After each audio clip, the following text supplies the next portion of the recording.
A volta ás aulas e o reinicio da actividade laboral en setembro non poden significar un ano máis o colapso da nosa cidade.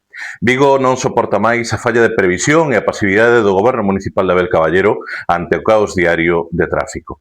Os datos son incontestáveis. As conductoras e condutores vigueses padeceron o pasado ano 56 horas atrapados en atascos. Unha conxestión que demora os nosos desplazamentos máis dun 30%, multiplicando a contaminación, os niveis de ruído e tamén o risco de accidentes.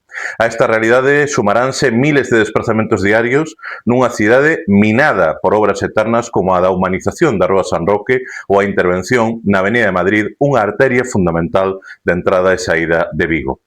Unha colapsada rede viaria interna a que se engade a entrada diaria de máis de 90.000 vehículos desde os concellos da nosa área.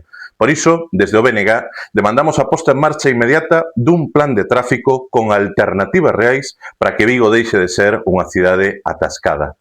Reclamamos potenciar de verdade o transporte público recuperando as 250 frecuencias de bus urbano recortadas dende a pandemia, implantando a prioridade semafórica para o autobús e tamén para o taxi e mellorando as conexións con servizos básicos como son os hospitais, as estacións de tren, de bus, o aeroporto, os institutos de FP, o campus universitario ou os polígonos industriais.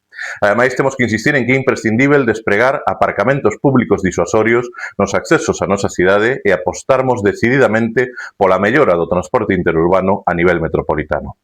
O problema non se vai resolver pedíndolle ás viguesas e vigueses que teñan máis paciencia. Trátase de que o Goberno Municipal planifique, actúe e dé alternativas reais ao coche, na certeza de que Vigo pode ter e merece ter unha mobilidade máis áxil, máis segura, máis limpa e menos ruidosa.